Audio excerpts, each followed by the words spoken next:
What happens when an election produces no clear winner? Does the democracy stall or does it find a way forward?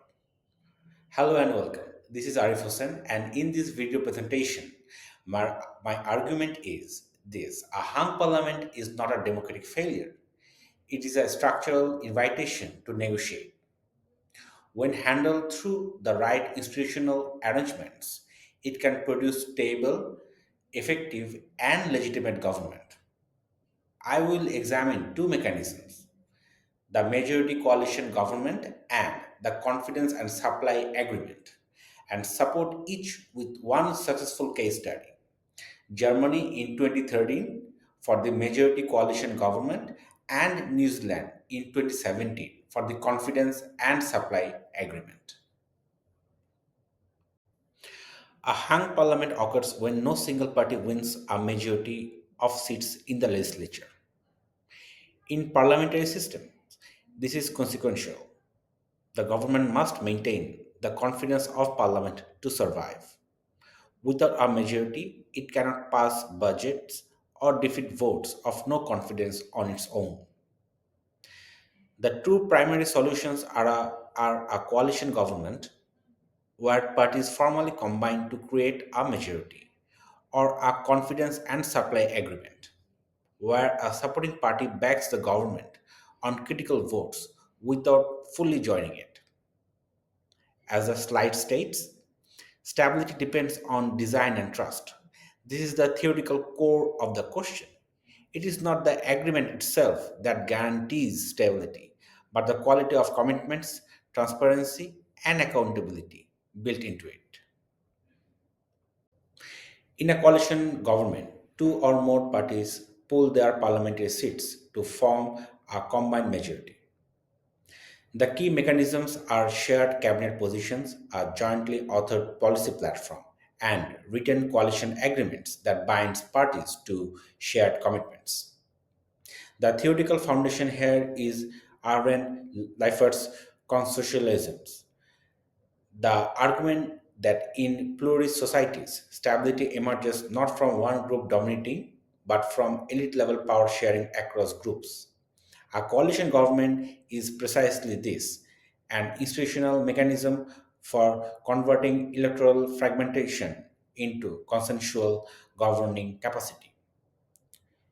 Lijphart's frameworks, developed in his 2012 work Patterns of Democracy, distinguishes majoritarianism systems, where one party rules alone, from consensus system where power is shared.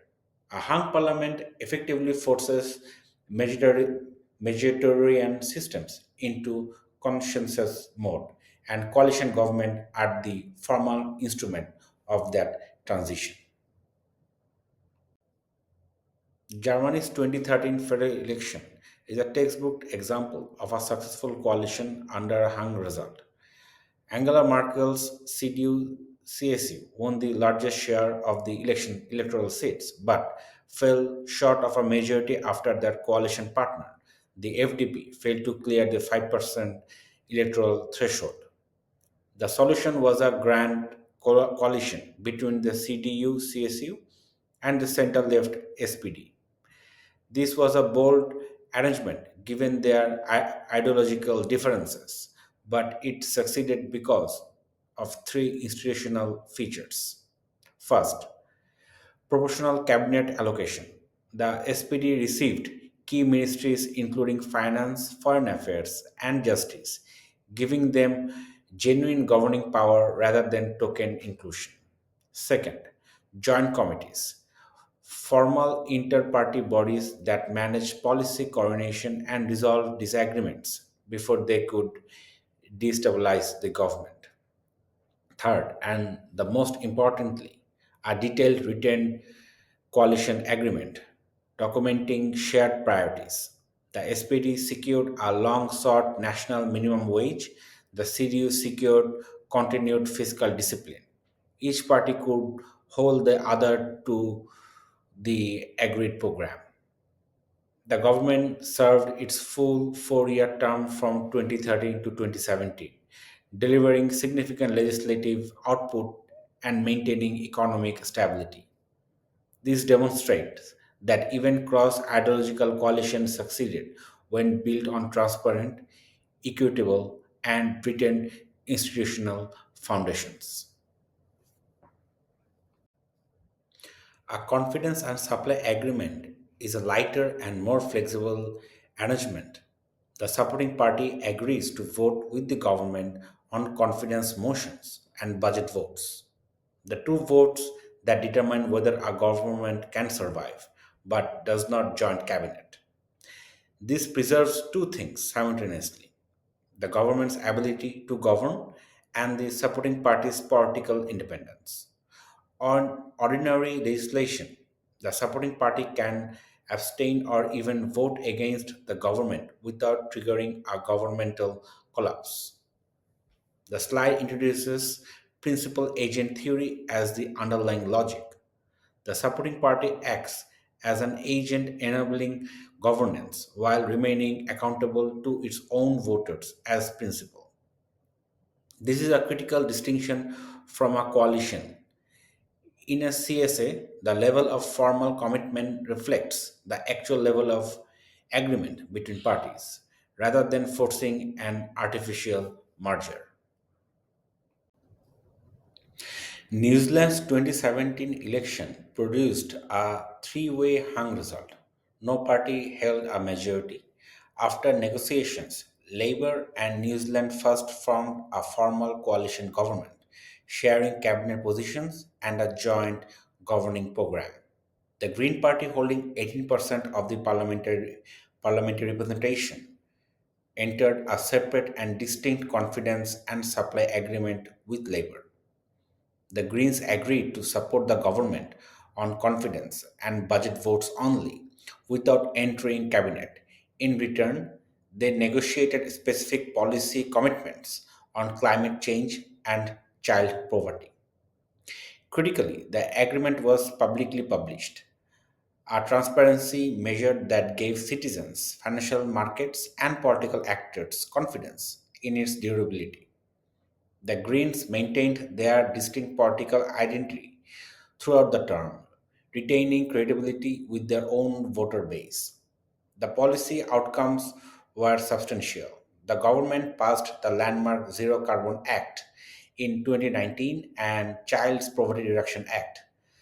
The arrangement ran for its full 3 year term from 2017 to 2020, proving that a CSA, when properly designed, delivers not just governmental survival but meaningful policy achievement. As the slide summarizes, both mechanisms carry distinct trade offs. Coalition offer broader mandate and deeper policy coordination, but are harder to negotiate and reduce partner autonomy. CSS are lighter and faster to establish and preserve each party's identity at the cost of a narrow governing mandate. The key insight from both Germany and New Zealand is that neither mechanism is universally superior. The right choice depends on the ideological distance between parties, the size of the majority gap, and the political culture of the country. For example, if you look at the features from both the parties' point of view, in coalition government, the formal integration is high, but in CSA, it is the formal integration capacity is low. In coalition government, policy coherence is strong and jointly authored, but in CSA, it's selective and issue by issue driven. In coalition government, the partner autonomy is lower, but in CSA, the partner autonomy is higher. In coalition government, the governance stability is stronger, but in CSA, it's conditional. In terms of negotiation speed, in coalition government, it's slower and harder, but in CSA, it's lighter and faster. The coalition government is best suited for large parties and close ideology. However, the CSA is suitable for smaller parties with more distance. To conclude, hung parliaments can deliver stable governance. Germany 2013 and New Zealand 2017 both confirm this through different mechanisms but with consistent underlying principles. Cooperation, not dominance, is the engine of stability in pluralist democracies. Whether through the deep integration of a grand coalition or a light touch structure of a confidence and supply agreement. What matters most is the quality of institutional design, written commitments, transparent processes, equitable power sharing, and accountability to voters. For SDG 16, which calls for peaceful, just, and inclusive institutions, this carries a direct implication. Governments built through genuine negotiation are better equipped to pursue long term suitable development commitments than those relying on dominance alone. Thank you for watching.